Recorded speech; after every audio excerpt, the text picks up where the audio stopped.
कई दीदी बाबा तू यहाँ से भाग जा, नहीं तो तेरे ऊपर एफआईआर होने वाली है, तू गिरफ्तार हो जाएगा। कई वक्त लोग मुझे चोर भी बोलते हैं, नाटकी बोलते हैं, ढोंगी बोलते हैं, पाखंडी बोलते हैं, आडम्बरी बोलते हैं। तो क्या मैं ये सब भागवत कथा करते हैं तो 1 करोड़ रुपए मांगते हैं, बगैर पैसों की किसी के दरबार में एंट्री नहीं है। मतलब काफ़ी दरबार लगने लगे, अपने आप को स्वयंभू कहते।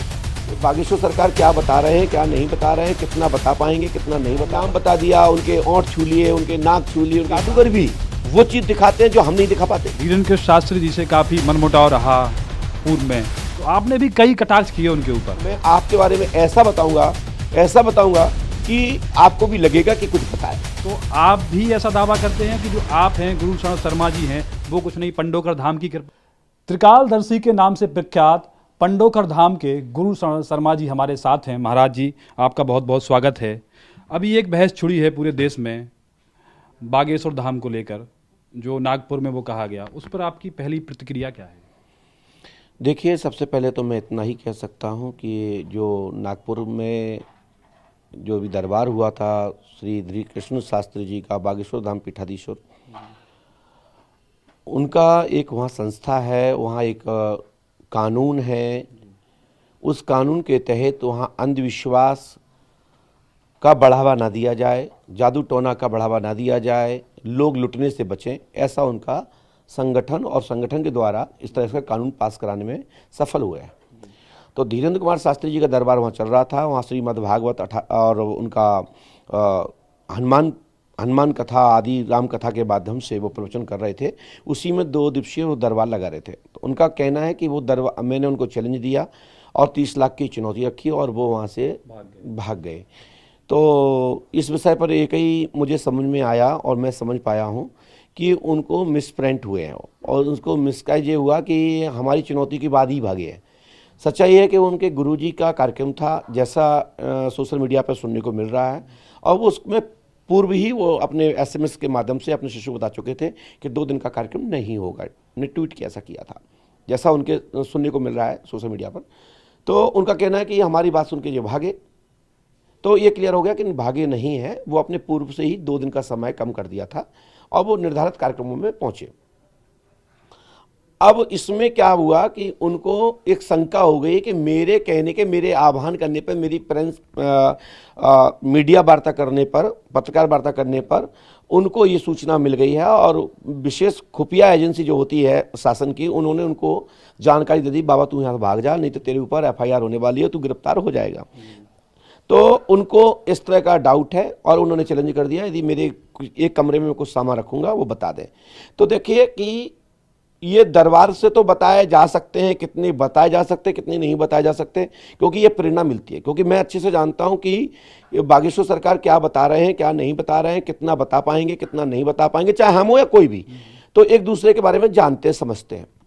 तो अध्यात्म शक्ति और पराशक्तियाँ मात्र आपको दैहिक समस्या के बारे में विशेषकर 99% अच्छा बताती हैं। शेष भौतिकवाद के भौतिक प्रश्न होते हैं, भौतिक परेशानियां होती हैं, तो वो प्रश्नों को सुनकर के अपने इष्ट बल की ताकत से, अपने योग बल की ताकत से, और जो भी उनके ऊपर कृपा होती है, ज्योतिष होता है, किसी के माध्यम से समाहित करते हुए उनका प्रश्न का उत्तर दे देते हैं। कुछ शक्तियां कभी कभी जवाब भी दे देती हैं, जैसे त्राटक के माध्यम से जानकारी मिल जाती है, हृदय चक्र के माध्यम से मिल जाती है, अनेक चक्र हैं, उन जो चक्र हैं उन चक्र को माध्यम से जागृत करने से, छठी इंद्री के माध्यम से बताया जा सकता है। तो अब बागेश्वर सरकार ने, मैं बता रहा हूं यहां से कि आज बागेश्वर सरकार अपने मंच से किसी वरिष्ठ पत्रकार ब्राह्मण तिवारी का पूरा पर्चा खोलेंगे और उनका नाम, उनके चाचा का नाम बताएंगे, उनके भतीजी का नाम बताएंगे, उनका न्यू मकान बन गया है, मकान किसका बन गया है, वो सब बताएंगे। और ये शक्ति नहीं तो क्या है, आने वाले समय में आप देख लीजिएगा, यही टीवी पर प्रसारण होने वाला है। तो ये शक्तियां हैं। अब हमने और दूसरे चैनल पर देखा, उन्होंने उनका नाम बता दिया, उनके ओंठ छू लिए, उनके नाक छू लिए, उनके कान छू लिए, तो ये भी विद्या है। एक अभी भी देख रहे थे किसी चैनल के माध्यम से, हम भी उस पर जुड़े थे, तो उन्होंने उनका नोट और उनके कई डिजिट लिखवाए और जब उन्हें कैलकुलेटर देखा तो उनका 1 डिजिट मिल गया। तो ये भी विद्या है। जो पढ़ ले जाते हैं, जान जाते हैं, वो विद्या नहीं है। तो क्या माइंड रीडिंग और जो आप बताते हैं, लोगों की मन की बात बताते हैं, उसमें सिमिलर है कि बिल्कुल अलग अलग है? देखिए, मिलती जुलती होती है। जैसे कि देखिए, एक अलीगढ़ का ताला होता है और एक अपने आगरा का, झांसी का ताला होता है। तो अलीगढ़ का ही ताला क्यों प्रसिद्ध है? तो जैसे बड़ी बड़ी कंपनियां हैं, एक कंपनी होती है और एक डुप्लीकेट भी होती है, दूसरा माल मार्केट में आ जाता है। तो कई जादूगर भी वो चीज़ दिखाते हैं जो हम नहीं दिखा पाते, और जो हम नहीं बता पाते वो जादूगर बता देते हैं। एक और इंटरनेट पर वायरल होती, काफ़ी यूट्यूब पर भी वायरल होती कि कर्ण प्रसाचनी नाम की एक कोई शक्ति होती, वो आप लोगों के पास होती, ऐसा आरोप लगाया जाता है। कई यूट्यूब पर वीडियो बने हैं, वो आपके पास है, वही धीरेन्द्र शास्त्री जी के पास है। देखिए, मैं आपको इतना बता दूं, मैं इस समय बता दूं, कर्ण प्रसाचनी नाम की शक्तियां होती हैं, यक्षिणियां होती हैं, जोगनियां होती हैं, देवी होते हैं, हनुमान जी होते हैं, प्रेत होते हैं, सिद्ध होते हैं, गंधर्व होते हैं। अब कौन सी विद्या क्या है ये मैं नहीं कहूँगा। पितरों की भी कृपा हो सकती है, पूर्वजों लोग कोई प्रेत योनि में है, पिशाच योनि में है, दुष्ट योनि में है, या कोई सिद्ध बन गए हैं, कोई पदोन्नति हो गई है, प्रेत बन के ब्रह्म प्रेत की श्रेणी में चले गए, तो बताया जा सकता है। तो मैं इस पर कोई टिप्पणी नहीं करूँगा। हजारों विद्याएं इस सनातन में, इस पृथ्वी पर, भारत भूमि में ऋषि प्रधान देश है, अनेक अनेक विद्याएं हैं। अच्छा, आपका भी धीरेन्द्र शास्त्री जी से काफ़ी मनमुटाव रहा पूर्व में, और फिर आपको उन्होंने बड़ा भाई मान लिया, तो आपने भी कई कटाक्ष किए उनके ऊपर, कई कटाक्ष किए कि उनके पास ये विद्या है, कोई पूर्वजों की वो विद्या है। तो क्या इस मतलब कैसे आपका ये विवाद बढ़ा था उनको? देखिए, उनके चाचा जी के लड़के हमारे पास आए थे, पंडित दिनेश गर्ग जी, और वो मेरे बड़े भाई भी हैं क्योंकि उम्र में बड़े हैं, और उनके बड़े भाई हैं, और वो दरबार पहले से चलाते थे, और वो उनके ऊपर ब्रह्म प्रीत की, ब्रह्म बाबा की, प्रेत बाबा की, सेतुलाल जी महाराज जी की, और जो भी उनकी शक्तियाँ थी उनके ऊपर कृपा थी। और उसी चलते चलते बागेश्वर के पीठाधीश्वर धीरेन्द्र कुमार शास्त्री पर भी हो गई। तो उस चलते पंडोकर धाम आए। तो पंडोकर धाम में उन्होंने पूछा कि हमारे ऊपर शक्तियाँ कौन कौन सी हैं, कौन कौन शक्तियाँ कृपा काम कर रही हैं, और हमारे घर में कौन कौन शक्तियाँ होती आई जिनके माध्यम से दरबार चला रहे हैं हम, आगे क्या और प्रोग्रेस होगी कि नहीं होगी। हमारे धीरेन्द्र कुमार शास्त्री जी है, तो हमने बताया कि ये शक्तियाँ हैं, उसमें सेतुलाल जी हैं, और वो प्रेत योनि में हैं, और काशी में उनकी मृत्यु हुई थी, और उनकी कृपा से बता रहे हैं। तो मैंने ऐसा बताया था। और रहा सवाल, मैंने अभी आपको बताया ही कि वो बागेश्वर सरकार आज क्या क्या बताएंगे, और आज दरबार खुला, दरबार उनका चल रहा है। हमारा दरबार परसों से है, परसों से है ना, 22 तारीख से, लेकिन कल 14 से, और उनको एक दिन पहले उनको बुलाया जाता है जिनके काम नहीं हुए हैं। और मैं आपसे निमंत्रण करूंगा कि मैं आपके बारे में भी ऐसा ही बताऊंगा कुछ। डबरा तो जाएंगे ही, वैसे आज जाना था, समय निकल गया है, कैंसिल हो गया, बिंदु भैया जी बता रहे हैं यहाँ से, क्योंकि अब डबरा कल जाएंगे, और शाम को दरबार, वो दरबार होगा जिसमें जिनके काम नहीं हुए और जो भक्त आए हैं, तो समाहित करते हुए दरबार छोटा सा चलाएंगे। 22 तारीख से अमावस्या पर्व है, उद्या तिथि से हमारे यहाँ अमावस्या पर्व मान्य होता है। तो आप जरूर आइए, मैं आपको आमंत्रित करता हूँ, और निवेदन भी कर रहा हूँ सभी मीडिया वालों से कि पंडोकर धाम में भी मैं आपके बारे में ऐसा बताऊंगा कि आपको भी लगेगा कि कुछ बताया। मतलब वहाँ चमत्कार होगा, वो हम अपनी आंखों से देखेंगे, दुनिया के साथ देखेंगे, वो हजारों लोगों के साथ देखेंगे। आप क्षेत्र के हैं, आप नारद हैं, पूरे भारत में घूमते रहते हैं, जहां आपको लगता है कुछ सनसनी, वहीं पहुंच जाते हैं, प्रकट होते हैं। तो पंडोकर धाम में भी हमें आशा है कि आप कल या परसों में आप प्रकट होंगे, तो मैं ऐसा कुछ बताऊंगा कि लगेगा, और दर्शक लोग भी वहाँ देखेंगे, और जो दर्शकों के नंबर आएंगे, जिन लोगों के नंबर हैं, उनको भी लगेगा कि कुछ प्राप्त हुआ। आप बरसों से आपका ये दरबार चल रहा है, सबसे पुराना दरबार आप ही का माना जाता है। आप ही को मतलब, और जो लोग हैं अभी फेमस हुए हैं, लेकिन आपका काफ़ी पुराना दरबार है। तो क्या इसकी प्रक्रिया रहती है आपके वहाँ जो दरबार में जाएं? जैसे धीरेन्द्र शास्त्री जी ये कहते हैं कि हम किसी से एक पैसे नहीं लेते, किसी के गुनहगार नहीं, हम जन सेवा में पैसा लगा रहे हैं। लेकिन फिर दूसरा उनका पहलू ये भी है कि वो भागवत कथा करते हैं तो 1 करोड़ रुपये मांगते हैं। दोनों पहलू हैं। आप पर भी कई लोग आप वीडियो बनाते हैं, कई वीडियो डाले हैं कि आप बगैर पैसों की किसी के दरबार में एंट्री नहीं है। देखिए, ये तो दरबार का चक्र होता है। दरबार में क्या आदेश मिलता है, प्रेरणा होती है, एक क्षण के लिए भी निर्देश होते हैं और एक भी नहीं होते हैं। मैं आपको इतना ही कहना चाहता हूं, जैसे कि बागेश्वर सरकार भैया मिलने का कोई पैसा नहीं लेते हैं, क्योंकि भीड़ ज़्यादा होती है, वहाँ सबसे मिल नहीं पाएंगे, और यदि सबसे पैसे ले लेंगे तो सब लोग ऊधम मचाएंगे, हल्ला करेंगे, ठीक है, और फ्री के नाम पे भीड़ भी होती है। हमारे यहाँ कहावत है कि खाने को मिले और कुछ और व्यवस्थाएं हो जाएं तो भीड़ तो इतनी हो जाए कि बने ना, पूरी झांसी में ना बने, पूरे ग्वालियर में ना बने, जहाँ की बात कर रहे हैं आप। तो भक्त हैं, भक्त तो हमारे रतनगढ़ देवी पे कम से कम 60 लाख आदमी की भीड़ होती है। एक व्यक्ति को सर्प काटता है, एक की बाधा खत्म होती है, उसके साथ में 50 लोग जाते हैं, तो भीड़ का मतलब नहीं है। बागेश्वर सरकार भैया धीरेन्द्र कुमार शास्त्री जी कथा करते हैं, उनका तो पंडाल लगता है, पूरा मैनेजमेंट होता है, कर्मचारी पदाधिकारी होते हैं, उनका सब उनकी सैलरी देनी होती है, और मीडिया में कार्यक्रम भी जाता है, उसको भी देना होता है, नेट का भी कार्यक्रम होता है, इंटरनेट का मैटर है, ये भी होता है। तो पैसा आएगा कहाँ से? तो जिसको लगता है कि वो ज़्यादा पैसा मांग रहे हैं तो उनकी कथा ना कराओ, और जिसको कराना आवश्यकता हो, जिनको लगता है कि कथा से हमें लाभ मिलेगा और हमको आगे प्रोग्रेस उन्नति होगी इसके माध्यम से, तो भाई खर्च करिए। नहीं, वो तो ये भी कहते हैं कि हम उसके जरिए जो हम पैसा लेते हैं, अन्नपूर्णा रसोई चला रहे हैं, कैंसर हॉस्पिटल बनवा रहे हैं, तो पंडोकर धाम ऐसा क्या कर रहे हैं आम लोगों के लिए, आम जनता के लिए, ये जानना चाहेंगे। देखिए, वो कैंसर हॉस्पिटल बना रहे हैं, ये जनमानस के लिए, जनहित के, लोक कल्याण का कार्य है।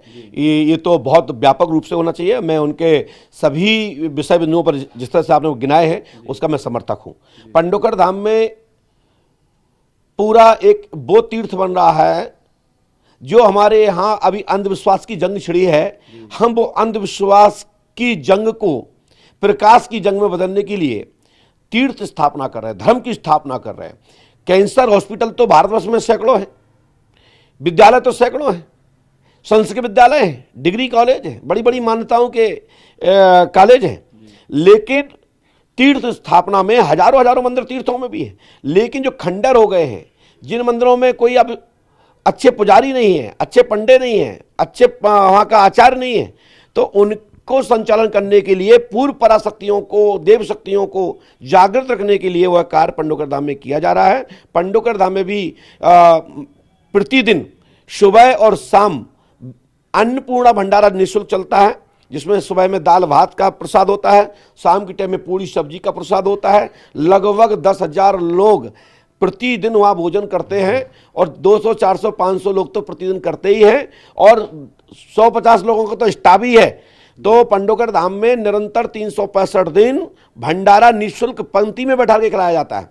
और पंडोकर धाम में रहा पैसे का सवाल, तो 1 रुपए की पर्ची कटती है।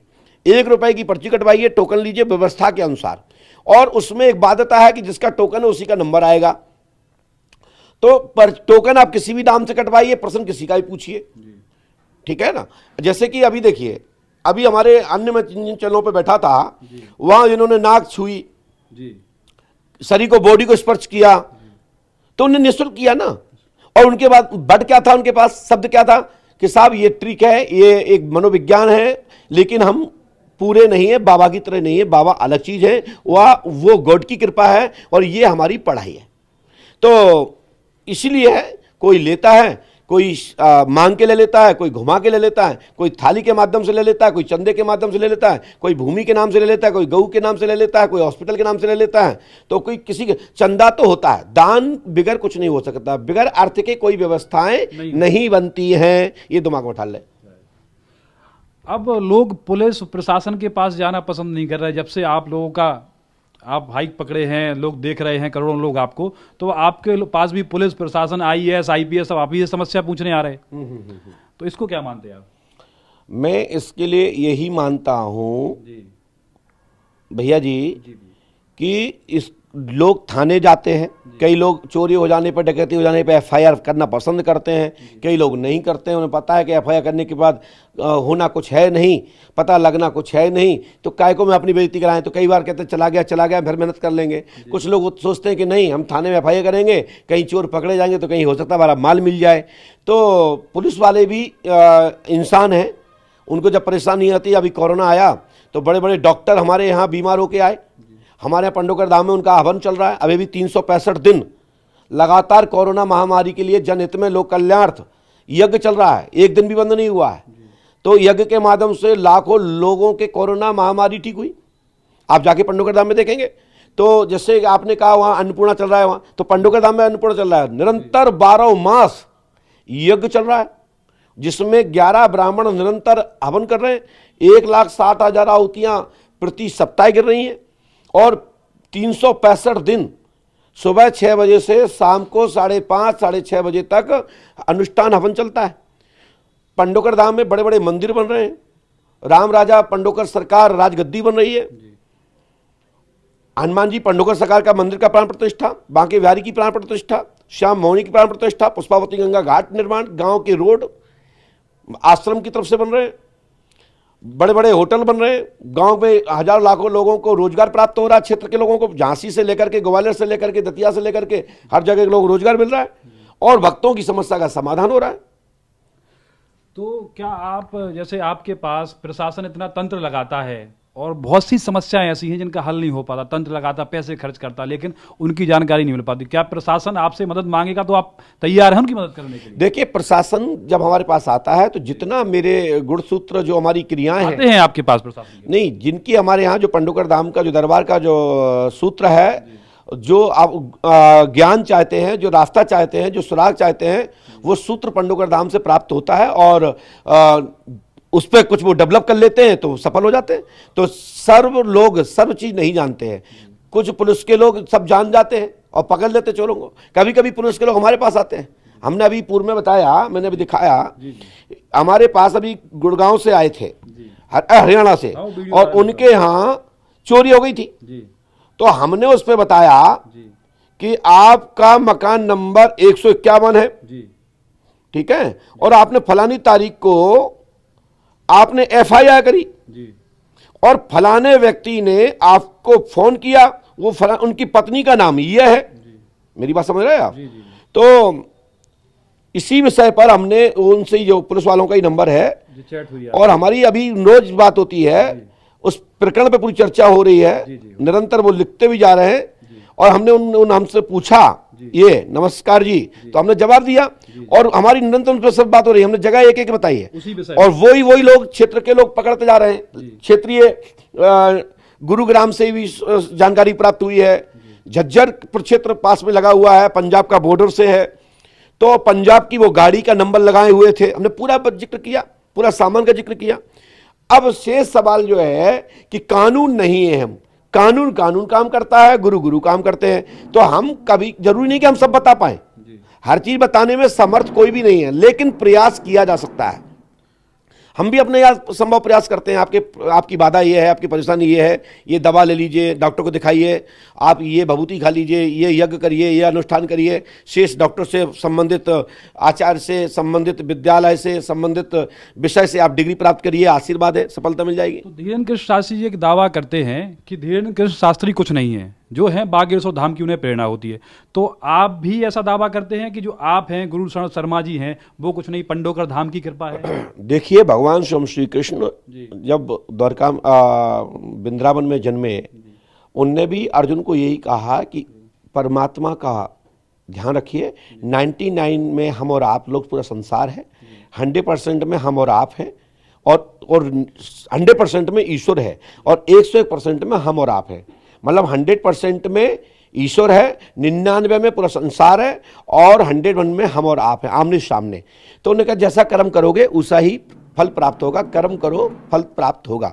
वही हम सलाह देते हैं कि मैं भगवान नहीं हूं। जब परमात्मा स्वयं श्री राम जी महाराज भी ईश्वर को, परमात्मा को जपते हैं, ईश्वर को जपते हैं, भगवान शिव को जपते हैं, तो उनके ऊपर भी कोई है। तो हम भी कहते हैं कि मेरे इष्ट श्री हाथीवान महाराज हैं, हनुमान जी, हाथीवान महाराज के इष्ट श्री हनुमान जी महाराज हैं, उनके इष्ट श्री राम जी महाराज हैं। तो मैं कुछ भी नहीं हूं, मैं नथिंग, जीरो, कुछ भी नहीं हूं। लेकिन जो भक्त पूछते हैं, प्रश्नों का जवाब देता हूं। जैसे आप पढ़े लिखे हैं, आपको ये अधिकार दिया है मीडिया वालों ने, आपकी संस्था ने दिया है, तो आप डंडा लगा करके और अपना माइक लगा के हमसे पूछ रहे हो, तो क्या आप पेट से सीख के आए थे?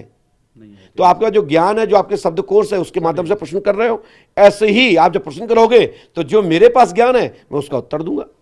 कुछ लोग, जब से आप विश्वविख्यात हुए, धीरेन्द्र कृष्ण शास्त्री जी हुए, तो काफ़ी लोग इस फील्ड में उतर आए, मतलब काफ़ी दरबार लगने लगे, अपने आप को स्वयंभू कहते, तो उनके लिए क्या कहना चाहेंगे आप? देखिए, दरबार भारतवर्ष में हजारों हैं, और ये ऋषि प्रधान देश है, संतों का देश है, भगवान राम और श्री कृष्ण का देश है।